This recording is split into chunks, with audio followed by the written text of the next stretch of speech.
Hi there. I'm Lily Lewis, and welcome to another edition of New Day, New Beginnings. Now, today we're going to be talking about blessings, but I'm going to put the emphasis on some of the most unsuspecting places or people our blessings come from. First, let's describe what is a blessing. Well, it says a blessing is words or acts of approval, of encouragement, happiness, your welfare, given by one who blesses. Well, we only got one person who gives us blessings, so we know that's our Heavenly Father. And my lesson today is about a young outlaw. Yeah, it's another western. I just have a thing for these westerns. I just like their stories and it gets my attention. So, and I hope it gets yours too. But it's about a young outlaw whose life was changed by a series of blessings that he never saw coming. And I think that's what fascinated me so much about the story because he just kept getting blessings after blessings, even though he was an outlaw. So, as I go through the story, though, we're going to count the blessings. I want to count them. I want you to count them with me and see just how many blessings he received before he turned his life around. Now, his name was Pike. Now, at a young age, Pike joined the gang only because he had lost both his parents. They had both died, and he was a teenager, but still, he was on his own. And all he did was, do odd jobs around town or whatever, but he really didn't belong anywhere. So, these guys came along and they kind of like took him under their wing, I guess you could say. But they were telling him, when they would come to town, they would be telling him all these stories about how adventurous everything was and how they made so much money and how it was quick and it was easy. And you need to just come with us. You can do the same thing. This is what they were telling him. So he was thinking, well, that doesn't sound so bad because he didn't have anything to lose. And he did like the idea of having lots of money because he was just, doing odd jobs. He wasn't making any money like that. But so he went along with them and come to find out, of course, we know what they were doing. They were robbing banks. So, of course, they were enjoying themselves, robbing the banks and splitting the money between them. And he liked the whole thing because now he's got all the money he wants. He can go different places, see different places. They made it like an adventure, even though they were robbing banks. So they decided now one of these guys had this bright idea. He said, well, why don't we go to Dodge and rob the freight office? Because the freight office has payroll. The banks only have what the people put in the bank. This way, they could get a whole lot of money at one time because it's a payroll. And they just thought, well, this was a great idea. They'll get way more than they get at a bank, and they'll still only be going one place. So, this is what they decided to do. So, here they go off to Dodge to rob the freight office. And they did. They were successful. Now, what they did was the difference between the bank and the freight office is the bank, you just walk in, you go up to the teller, you make the guy go behind the desk, blah, blah, blah. But the freight office, they keep their money in a safe. So now they're thinking, well, all we have to do is blow up the safe. That way we can just get the door will blow off and we can get the money and get out. So they showed them, putting the dynamite on the doors of the safe. And it blew up and it blew the door open off almost. So yeah, they did. They got in, they got the money, they put it in the saddlebags, they got out. The problem was when the explosion went off, of course, everybody heard it. So now the guys are running out the bar, the deputies are coming, the sheriff's coming, everybody's coming.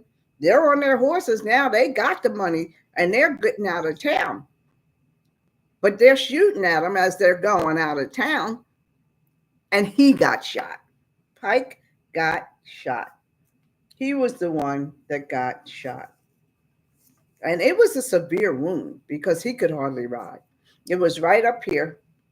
And he was just holding on for dear life. So when they finally got to the what do you call it, the hideout, they had to literally carry him in and lay him down. But at the same time, they knew how severe that injury was, and so did he. And they couldn't go get a doctor because then the doctor would have to report the shooting, and well, that would be the end of all of them. So what they did was they took him into the hideout and laid him on the bed, but he was still unconscious.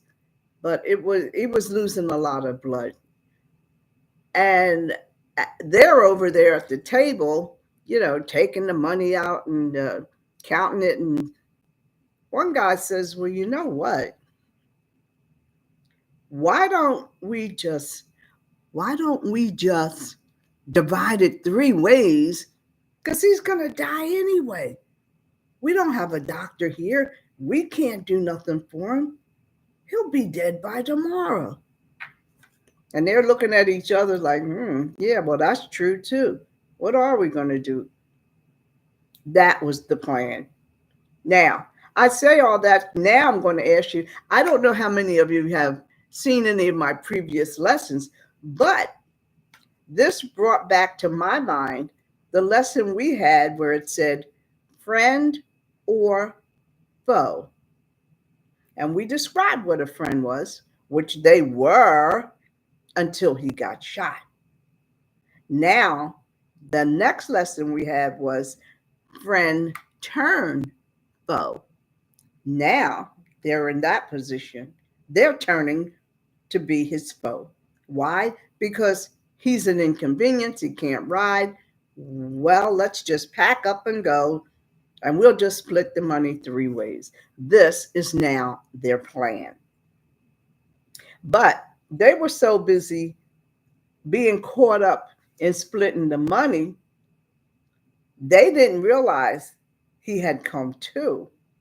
And he heard what they said.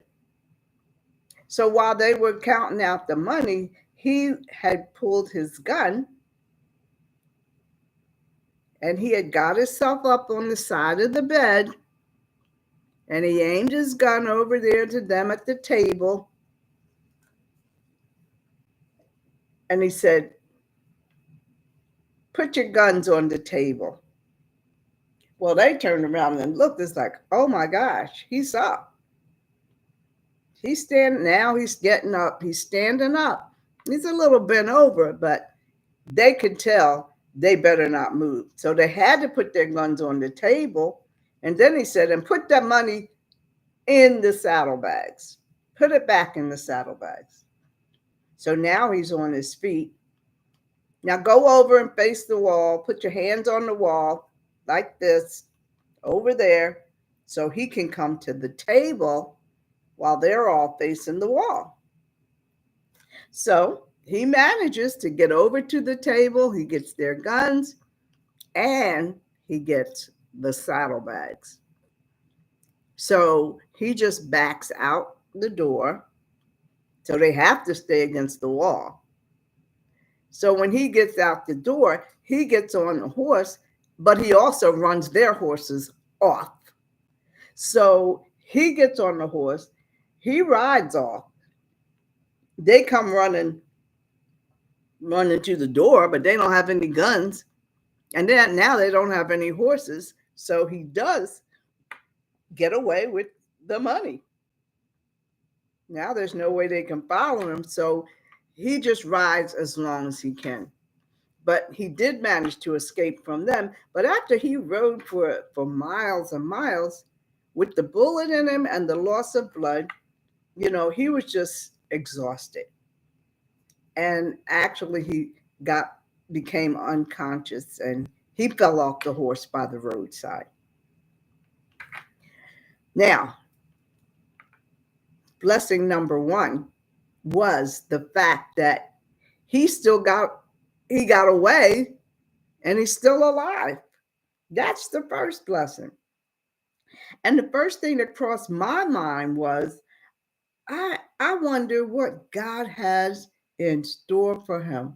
What's God's plan for him that he would give him the strength to get up and get away? And that crossed my mind the minute he got away. Now, he's unconscious on the ground by the roadside. And later, he's found by an elderly junk lady who collects bottles. That's her job. She just takes her wagon and goes down the roadside, all the roadsides, every which way, and collects bottles. Why? Because she takes them to town to the store, and the man reuses the bottles and he pays her for the bottles. So she doesn't have that much income, but she can get all the supplies she needs. That's how she gets her flour and whatever she needs. She makes her bread and she kills rabbits and she has rabbit stew, and that's just her life. But she's satisfied. She's satisfied with that. So she's collecting bottles and she sees him. And everybody in town knows her because she goes there all the time. And they like her. Here she comes with the bottles. So now she sees him. Now, against her better judgment, she goes over and she tries to wake him. She tries to wake him up. Now, this becomes blessing number two, because against her better judgment, she even went over to look at him. And she sees that he's shot. And she knows that it looks really bad. So she gives him some water. And then she's wondering, now what should I do? Now her dilemma for herself is, now that I found him, now what? He wakes up and she says, what's your name? And he says, Pike, my name's Pike. But now she's thinking, what do I do now? Now, her mind is telling her, maybe you better just leave him here because he looks like bad news. But her heart is telling her, you can't just leave him here and let him die. So that's her dilemma. Blessing number three is she decides, I can't leave him. So now she's trying to get him up enough on his feet so that she could get him onto her wagon. And she takes him home. And now that she's got him home, she's like, I gotta get, that bullet's gotta come out or else he's gonna die anyway. Blessing number four. She decides she's gonna do the life-saving job of removing the bullet and then nursing him back to health. What a blessing. That's 4 blessings he received in one day. And she does this for weeks. She feeds him, she changes his bandages. She went to the town.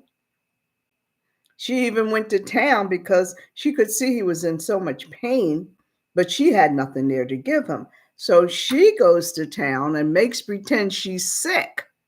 And she goes to the doctor and she says, "Oh, doc, I feel so bad and I can't sleep." And she's going on and on about how bad she feels. And she said, "Do you have any of that laudanum stuff? I can take some of that." So he says, "Okay, I'll give you some laudanum, but only take a teaspoon." And he's telling her, "Do this and do that." But she wanted it for him to relieve his pain from where she had taken the bullet out. So she keeps him for weeks and weeks and feeds him and nurses him back to health. She changes his bandages. She's like a nurse to him. And so, after a while, they begin to kind of make a bond just because they're both there. I mean, a bond begins to form between now. He sees this old lady's taking care of me.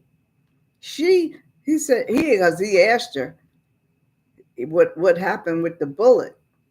And she just said, I took care of it. So he knew he owed her his life. So they start conversation and she's asking, "Where are you from?" And he starts talking. It's like they're just friends now. And he starts talking and telling her about his life and how he lost his parents and how he hooked up with these guys. And he just started following them and being with them. That's all. I guess he kind of figured they were his family. But anyway, he tells her all about his life and how he got to the point where he was and how they had left him there at the hideout to die. So then now that he recognizes her for who she is and what she is, he appreciates all that she's done for him. Not to say, how appreciative can you be for somebody saving your life? So he begins, once he gets his strength back, he begins doing things for her around the farm, repairs in the barn and whatever needed work on it, he was doing it. So he had been there for a few weeks and he was getting all his strength back. And, his shoulder right up here where he had been shot, he was pretty back to normal, so to speak. So one day he says to her, he approaches her and he says, "Well, I have a surprise for you." And she's like, "I wonder what that is." But, and he gives her, he said, "Put your hands out." And she just put her hands out. But he gave her $1,200. And he knew that was more than she had ever seen. She never would see in her whole life, let alone at one time. But much to his surprise, it made her angry. She became so angry and she did not. "I don't want this money. I don't want this money," she says. And she threw it back at him. She says, "Is this that money from that freight office they were talking about was robbed?" And he didn't understand. Why would you care? She said, "I know. I heard about it. The marshal came here. He was asking me if I had seen anybody, a wounded man or any strangers or anybody. And I told him no. So you can just take this money back and go about your business." So they're arguing back and forth over the money, and he couldn't understand why she wouldn't accept it. And he's telling her, "You can use this to get somebody to help you around here and get this place in order," and so forth and so on. What difference does it make where it comes from? And the more he talked about it, the more irritated she became. So he gave up. "All right, never mind, forget it," because she had thrown the money on the ground and stepped on it and everything else. So he said, "I'll be gone tomorrow." Now, what I noticed right then was she's a woman that has nothing, next to nothing, but she never wavered. Her honesty never got overshadowed by the fact that she could have $1,200. She was an honest soul. That's all there was to it. But the point I saw also was she didn't care because she was already content. Now, maybe if the money had to come from somewhere else, if you had said, I won this in a card game or something, maybe that would have been a different thing. But to know that you stole it, now you're going to give it to me? I don't think so. Because you don't know, he knows they're trailing him, and she knows because he told her. But, you know, she just didn't have, that wasn't dissuading her one way or the other. And I thought that was pretty good. Now think about it for yourself. First of all, are you content right where you are? I am. I mean, I am because I don't really need for anything desperately. There's stuff I'd like to have, things I'd like to do, but it's not taking away from my contentment today. And that's the whole point. She never had the money, never saw that much. So she learned to be content where she was. And that's the whole point. There was no need. Are you content today where you are? Would you let money bypass your values? I mean, stolen money. Not if somebody won the lottery today and said, oh, I can give you a few $100s. That's wonderful. But stolen money, and you know that he did it? So anyway, the next morning, he was ready to go. So he simply, thanked her for everything she had done, and especially for saving his life and giving him a place to stay. But he knew he had to move on because, first of all, he was sure that those guys were going to get around to her and still be looking for him. Because all that was on their mind was he got away with our money, like they were going to do on him. But not too long after he left, 3 strangers rode up and asked her, had she seen a wounded man? And she said no. And one guy said, well, we'll just take a look around. He was kind of suspicious. So they just got off the horses and went in the house and started looking around and pulling out stuff and looking over here, there, and everywhere. And they didn't find anything until one guy said, oh, what have we here? He had found the shirt with the bullet hole in it and the blood on it. So now they know she lied. So now they're kind of mad, and they're just thinking, let's see. Now, what here is important to her that will make her tell us where he is? And they took her inside and sat her down and said, okay, well, now where is he? I don't know. I don't know what you're talking about. She didn't even know. Well, after he found the shirt, she said he left. That's all she said. Well, where'd he go? I don't know. Now they're getting annoyed. So he said, well, what's all these bottles up here for? She had all the bottles lined up on shelves in size order so she could take them to town and sell them. And she said, oh, I just keep them and take them to town and get a few pennies. Those were her words. So he said, oh, okay. Well, and he starts shooting the bottles. Where is he? No answer. Where is he? Well, she never said until he shot all the bottles down. And then they started just breaking up stuff in the house. Broke the chairs, knocked the table over, just start shooting up the house and everything. So now it's just fun and games for her. So they're thinking every time she would say nothing or I don't know, they just tear up something else until they finally messed up everything inside and they took her outside. And the guy says, now let me see what's out here that's of value to her. And she's on, she's just standing there. So one guy, he looks over there and he says, "Oh, what about that mule over there?" And she jumped because that mule was all she had. "Oh yeah, how about that mule?" And the guy cocks his gun, and she says, "No, no, no, not her, not her. She's all I have. She's all I have." Where is he? Where is he? Okay, I'll tell you, I'll tell you. He's gone to Dodge. That's what she told him. And he did. And they shot the mule anyway. And she was heartbroken. But at the same time, she ran over to the mule and she fell on the ground and she cried and she cried.